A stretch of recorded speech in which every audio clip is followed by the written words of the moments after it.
Oke, Assalamualaikum warahmatullahi wabarakatuh. Ya, seperti yang ada di depan layar kalian, hari ini kita akan membahas mengenai teknik presentasi. Teknik presentasi ini sendiri sangat penting ya untuk kalian nanti ketika mempresentasikan tugas akhir kalian di sidang akhir ya. Baik, kita akan mulai. Oke, teknik presentasi ya. Ini tentunya sebenarnya kalian semua sudah punya dasar masing-masing. Nanti yang akan Ibu lakukan adalah memberikan persepsi-persepsi yang berguna untuk kalian dalam mengembangkan presentasi kalian nanti. Nah, perlu diketahui, presentasi ini ada memegang kunci yang paling penting ketika nanti sidang akhir. Karena ketika kalian bisa mempresentasikan tugas akhir kalian dengan baik di depan para penguji, presentasinya oke, cara kalian menjawab juga oke, itu semua akan memberikan kesan positif dari penguji terhadap kalian gitu ya. Oke, kita lanjutkan. Nah, presentasi bagian dari aktivitas berkomunikasi yang bertujuan memperkenalkan sesuatu kepada orang lain. Nah, memperkenalkan sesuatu kepada orang lain itu yang punya dan memahami itu kalian sendiri ya. Presentasi dianggap efektif apabila mampu menarik perhatian audiens dan menggerakkan audiens untuk melakukan sesuatu hal, jadi persuasi ya.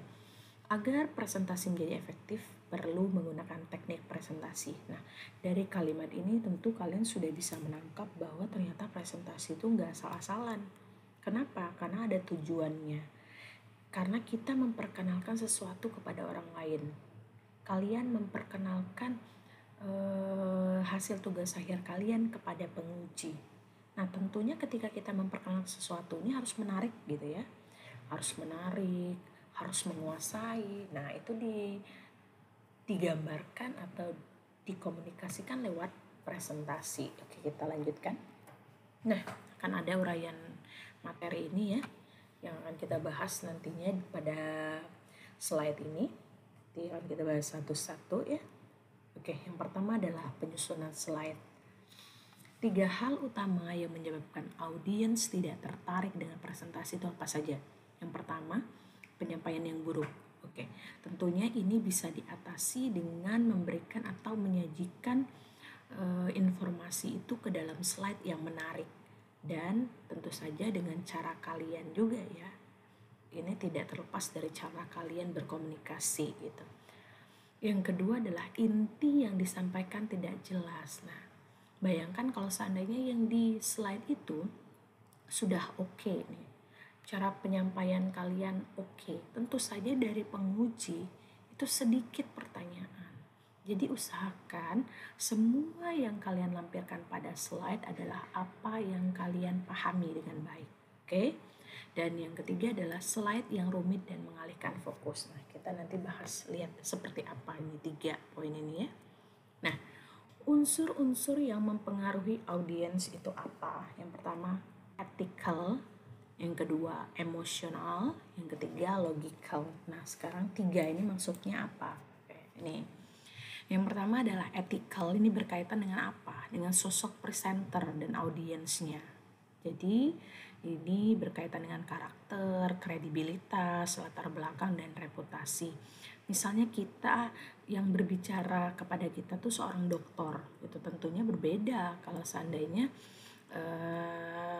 yang berbicara adalah orang yang belum mengenyam pendidikan. Begitu pula sikap berbeda apabila berinteraksi dengan anak-anak dibandingkan dengan orang tua.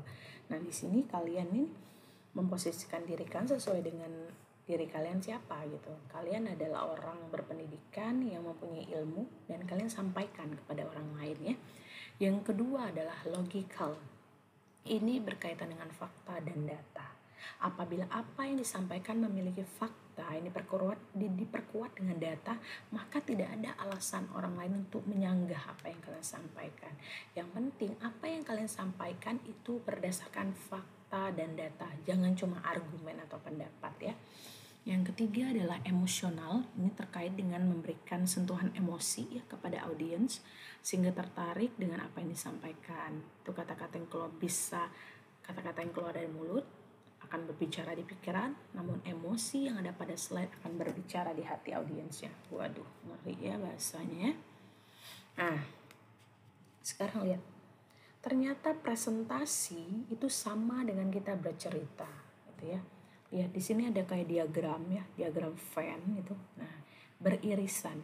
Ada word itu kan kayak kalian nulis di Microsoft Word ya.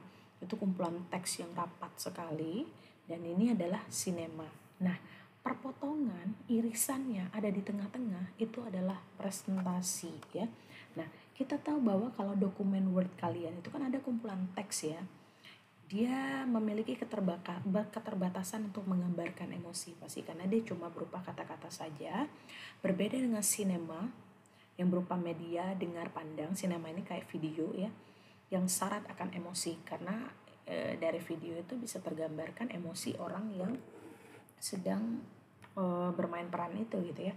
Nah, presentasi ini berada di tengah-tengah ini. Karena apa? Karena dapat dilengkapi dengan slide yang memuat teks serta media dengar pandang gitu. Inilah karena irisan ini membuat presentasi itu bercerita, presentasi dan bercerita itu punya kesamaan gitu. Dan cara mengungkapkan ide yang paling efektif adalah melalui cerita gitu ya. Nanti berarti untuk membuat presentasi ini bagusnya itu ada alur ceritanya gitu. Harus mengalir ya. Nah, ini kita lanjutkan. Lanjutan dari yang slide sebelumnya, itu cerita yang baik tentunya harus mengalir gitu ya. Nah, sama seperti presentasi, kita harus buat alur cerita dulu nih. Apa saja yang mau kalian sampaikan, kalian tulis di kertas gitu ya. Jadi kita bisa susun setelah ini saya mau cerita apa, setelah ini apa, selanjutnya apa gitu. Setelah itu baru kita aplikasikan ke dalam presentasi kita gitu. Jadi kita bukan cuma sekedar baca gitu ya, tapi kita juga bercerita supaya kelihatan ketika kita bercerita itu kelihatan kemampuan kalian, pemahaman kalian semakin kalian paham terlihat itu dari para penguji itu ya. Jadi sudah harus tahu kalian mau ngomong apa di slide selanjutnya itu. Seperti itu ya. Nah, ada lagi ya. Setelah menyusun alur cerita menggunakan slide shooter itu ya, kemudian kita akan menentukan gitu. Kita akan menggunakan gambar atau media dengar pandang lain pada setiap slide. Jadi setiap slide bisa kalian masukkan gambar, bisa masukkan video, bisa berupa kata-kata saja gitu, tapi yang tidak terlalu padat kata-katanya gitu. Nah, gambar yang kalian pilih kalau memang mau masukin gambar harus disesuaikan dengan apa yang akan disampaikan pada slide itu. Kalau tidak berkaitan nggak perlu gitu. Nah, ada kalanya suatu slide hanya berisi satu atau beberapa kata, ada juga hanya gambar yang punya makna, gitu. Ada juga video yang bisa dilihat oleh audiensnya ya. Nah, sebenarnya konsep dari presentasi itu apa? Itu harus sederhana ya, tapi bukan seadanya gitu, ngerti kan? Dia sederhana tapi bukan seadanya. Jadi kita nggak bisa semaunya bikin slide ini gitu. Kayak kita buka Google ya, Google itu kan buka Google itu sangat sederhana ya. Dia tidak meletakkan apapun semaunya gitu karena desainnya dirancang sesuai dengan peruntukannya. Coba kalian buka Google itu sebagai mesin penelusur ya, tidak disertai dengan beragam tampilan yang membingungkan pemakai. Langsung aja pas kita buka www.google.com gitu kan, cuma ada tempat nge-search kita mau cari tentang apa, terus ada klik untuk mencari, sudah gitu. Jadi nggak susah. Kayak kita pertama kali buka Google nggak perlu pakai tutorial gimana cara mencari informasi di Google kan gitu kan, karena dia tampilannya tidak complicated, jadi dia bisa kita pahami dengan baik cuma dengan melihat itu ya, karena dia tidak meletakkan gambar sembarangan gitu yang tidak punya makna, nggak usah ditampilin gitu ya. Terus, nah ini nih Google nih, lihat deh Google gitu. Ini adalah tempat ketikannya mau cari apa, terus kita cari itu, itu kan enak tuh, simple gitu ya. Seperti Yahoo juga seperti itu gitu. Ada tempat nge-search-nya, ada informasi-informasi beritanya gitu ya.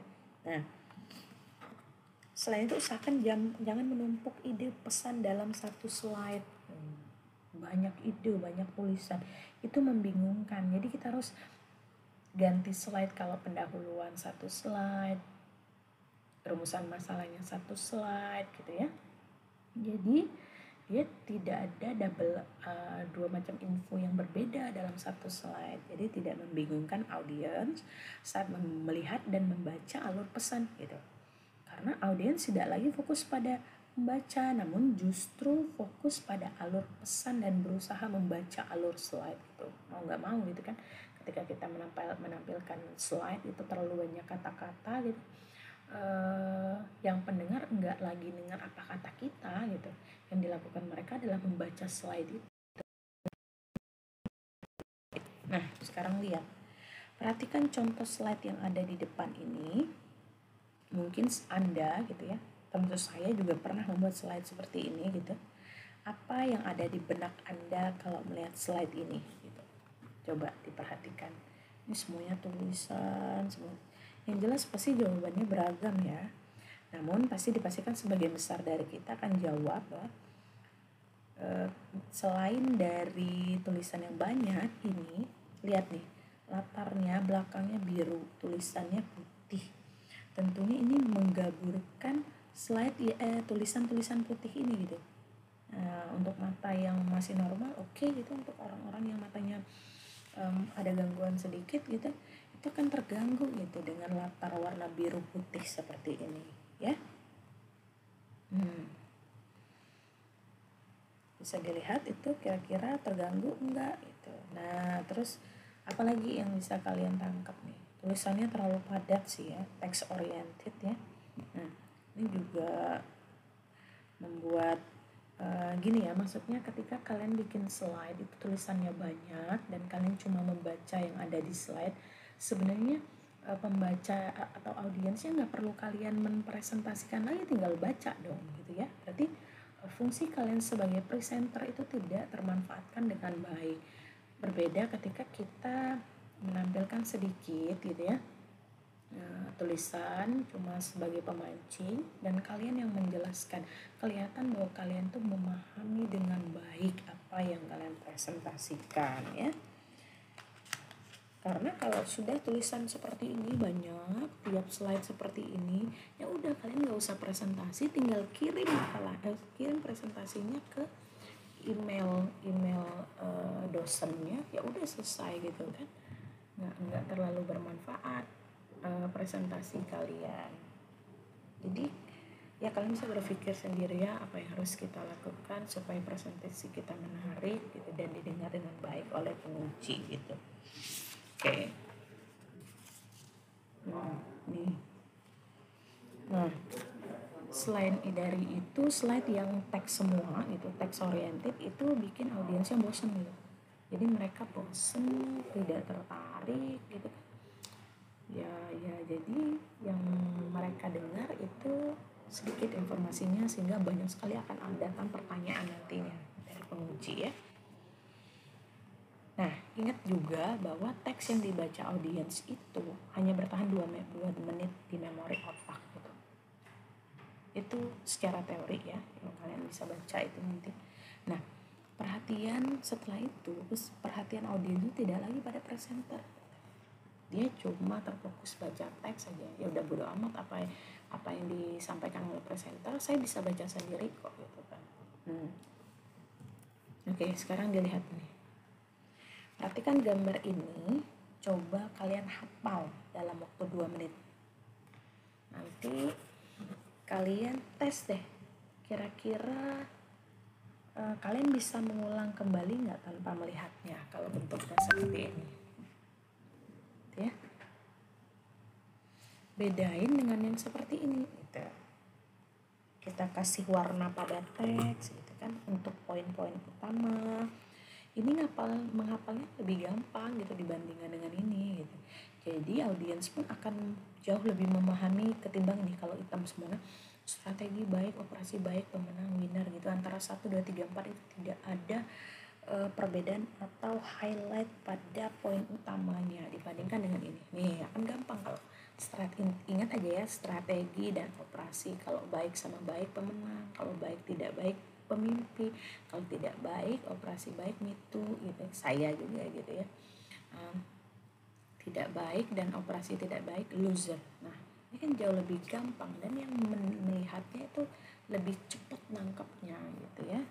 Jadi kalian harus bisa meng-highlight atau memberikan warna ya mungkin ya pada poin-poin utama pada slide gitu. Tapi lihat konsisten gitu ya. Kalau baik ini warna hijau semua yang sama maknanya diwarnain dengan warna yang sama. Tentu saja ini akan membantu audiens untuk mengingat poin utama yang ada pada slide yang kalian presentasikan. Yang kelima adalah visual dan verbal. Dengan adanya visualisasi jika dibutuhkan gitu ya, audiens akan lebih lama mengingatnya gitu. Namun tentu saja hal ini berbeda dengan orang yang kemampuan mengingatnya bukan visual melainkan verbal. Ada juga tipe belajar gitu ya. Terus kita lanjutkan. Nah, coba perhatikan slide ini. Kira-kira komposisi warnanya sesuai nggak? Mengganggu tidak? Bisa terbaca dengan baik nggak tulisannya?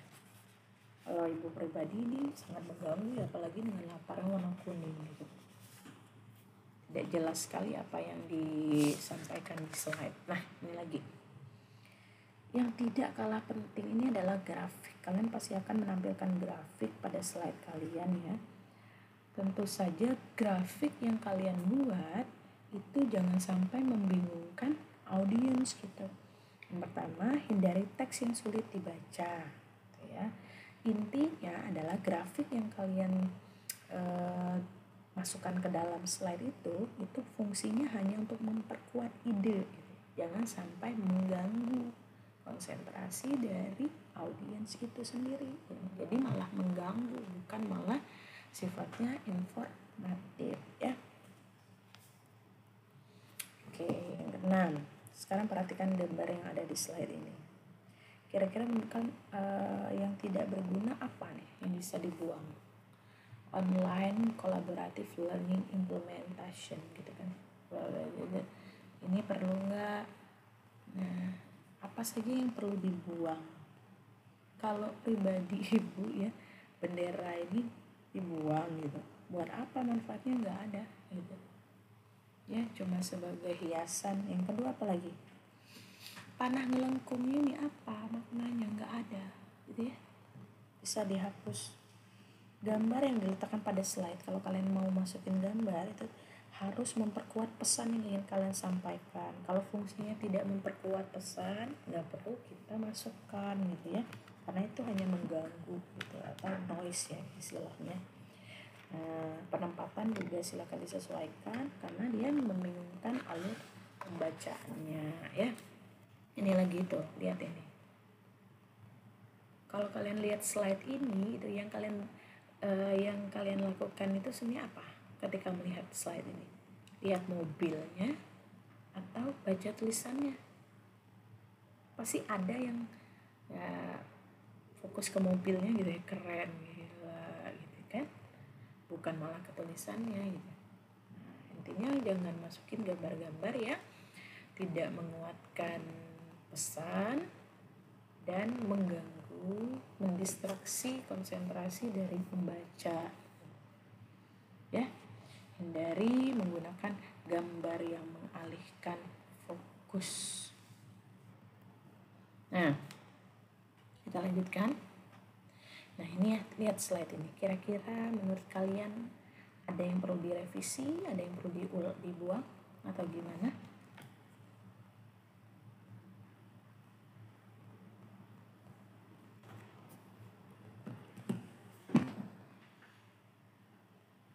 Nah, sekarang lihat nih perbedaannya. Ini sama ini. Oke. Ini gambarnya double, udah semua udah tahu bahwa ini adalah Presiden Soekarno gitu ya. Ini sekarang antara slide ini dan slide ini beda kan gitu, intinya dia berbeda.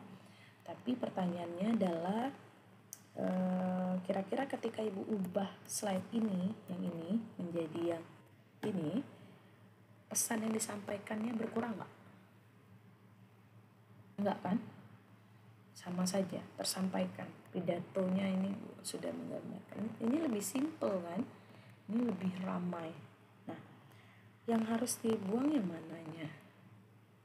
Gambar presiden yang atas itu nggak perlu ya, karena sudah double salah satu saja. Terus dalam pidatonya ini bisa kita ubah kayak gini tuh, ini kan kutipan, berarti ini udah tergambarkan bahwa Presiden Insinyur Soekarno ini kata-katanya, isi pidatonya, kelihatan dia lagi orasi nih ya. Nah, ini kan sebenarnya sudah lebih enak dilihat gitu ya. Nah, gambar ya di sini itu diketahui sebenarnya secara umum adalah Presiden Soekarno gitu, sehingga tulisan Presiden Soekarno ini tidak perlu lagi tulis gitu ya. Jadi kalau sesuatu itu sudah diketahui secara umum, nggak perlu lagi disertakan, karena orang sudah tahu gitu ya. Seringkali kita memasukkan semua gambar yang kita punya dan kita suka gitu ke dalam slide, tanpa kita perhatiin nih, apa gambar yang kita masukkan itu memperkuat pesan yang ingin kita sampaikan atau tidak gitu. Bahayanya apa? Gambar itu yang kita masukkan itu jadi ganggu gitu, noise ya, mengalihkan fokus atau mempersempit ruang slide. Jadi kalau mau pakai gambar yang dipilih harus memperkuat ide ya, pesan yang disampaikan agar pemahaman yang pembacanya mudah gitu. Oke, kita lanjutkan. Nah, unsur emosi untuk beberapa kasus slide gitu kan, kalau seandainya kalian mempresentasikan yang ada unsur emosinya, boleh dimasukin gambar sehingga tersampaikan, yang melihat gitu akan tertransfer emosi yang ingin kalian sampaikan, seperti itu ya. Kelihatan ini orang seperti apa, dia merasa worry gitu kan, khawatir. Kalau ini dia merasa apa ya, terpuruk gitu kan, kelihatan emosinya ya, bersedih atau seperti apa ya. Ini untuk emosi kalau memang mau memasukkan ini ya, sesuai dengan keperluan. Nah, ringkasannya yang pertama, presentasi adalah aktivitas berkomunikasi yang bertujuan untuk memperkenalkan sesuatu kepada orang lain. Terus, presentasi yang dianggap efektif tidak hanya mampu menarik perhatian audiens ya, tapi dapat menggerakkan audiens untuk melakukan sesuatu. Itu manfaatnya. Kalau sudah seperti itu berarti presentasi kita sudah oke. Terus yang tiga itu ya, penyusunan slide harus memperhatikan fokus dan kesesuaian dengan pesan yang disampaikan sehingga mampu menarik audiens. Yang kelimanya, ceritanya mengalir gitu ya. Oleh karena itu sebelum bikin slide kita bikin dulu alurnya, alur ceritanya, slide shooter ya, sehingga kita bisa mengatur gitu, memposisikan informasi apa pada sesuatu yang ada, sehingga presentasi yang kita lakukan itu dapat mengalir dengan baik gitu. Terus seperti tadi ya, jangan menumpuk ide pada satu pesan, usahakan dalam satu slide hanya memuat satu pesan saja. Misalnya rumusan masalah saja, tujuan masalah saja, atau latar belakang saja dan sebagainya gitu ya. Selainnya hindari teks oriented tadi, jangan terlalu banyak teks di dalam slide ya. Nah, memberikan warna pada teks akan membantu audiens mengingat poin. Jadi beberapa poin utama kita ganti warnanya, itu akan memberikan pengaruh, itu membantu audiens mengingat poin utama yang ada pada slide yang kita sampaikan gitu. Nomor 9-nya, penggunaan gambar pada slide yang tidak memperkuat pesan itu mengganggu, jadi nggak usah dimasukkan kalau dia tidak memperkuat pesan gitu ya. Nah, sekarang ini adalah langkah-langkah untuk membuat presentasi yang efektif. Apa saja? Yang pertama, minimalkan jumlah slide, karena kalau audiens sudah lihat slide-nya banyak udah males gitu ya. Terus pilih font yang mudah dibaca, Terus jadikan teks sederhana dengan poin atau kalimat, jangan terlalu banyak kalimat gitu. Buat label untuk bagan atau grafik, terus gunakan grafik untuk membantu penyampaian informasi. Terus latar belakang slide warnanya halus dan konsisten ya. Menggunakan kontras tinggi antara warna latar belakang dan warna teks, jadi bisa dibaca dengan baik oleh audiens. Terus periksa ejaan dan tata bahasa gitu. Apalagi faktor yang mempengaruhi teknik presentasi yang efektif apa saja gitu. Pertama adalah pembuatan slide presentasi, kedua penyampaiannya, dan yang ketiga adalah struktur ya. Nah, kalau teknik penyampaian presentasi banyak nih, ada yang teknik bercerita, teknik humor, teknik pengulangan, teknik the rule of three, teknik vokal, body language. Ya, intinya adalah jadi diri sendiri. Yang paling penting adalah jadi diri sendiri yang menguasai pesan yang ingin disampaikan. Seperti itu. Jadi tugas kalian sekarang adalah, ini ada pertemuan terakhir, yang Ibu harap adalah kalian sudah punya modal untuk menulis tugas akhir kalian nanti dengan aturan yang sesuai dengan panduan yang berlaku di Pullman Bubble ya. Jadi jangan lihat panduan kampus lain gitu, disesuaikan dengan baik. Jadi untuk tugas akhir ini Ibu kasih waktu 1 minggu ya. Silakan perbaiki bab 1 sampai bab 3-nya dari judul ya, dirapiin dari judul, lembar pengesahan kayak gitu sampai bab 3 saja. Itu silakan dibuat sebaik mungkin, masukkan juga abstraknya gitu ya. Setelah itu kalian buat presentasinya, slide-nya untuk 3 bab tadi. Nanti ini akan Ibu nilai untuk nilai akhir dari mata kuliah tata tulis laporan. Jadi kalau memang nilainya mau bagus, silakan dikerjakan dengan baik ya, dengan sungguh-sungguh. Jadi Ibu bisa menilainya sesuai dengan usaha kalian gitu. Kalau kalian ngerjainnya sungguh-sungguh gitu kan, nilainya pasti bagus gitu. Tapi kalau cuma setengah-setengah ya apa adanya, ya mau gimana lagi gitu ya. Ibu nggak bisa bantu banyak gitu, karena Ibu cuma bisa menilai sesuai dengan apa yang kalian kerjakan gitu. Seperti itu, setiap masing-masing mahasiswa ngerjain ya, nggak usah berkelompok. Seperti itu ya. Terima kasih. Ibu akhiri. Assalamualaikum warahmatullahi wabarakatuh.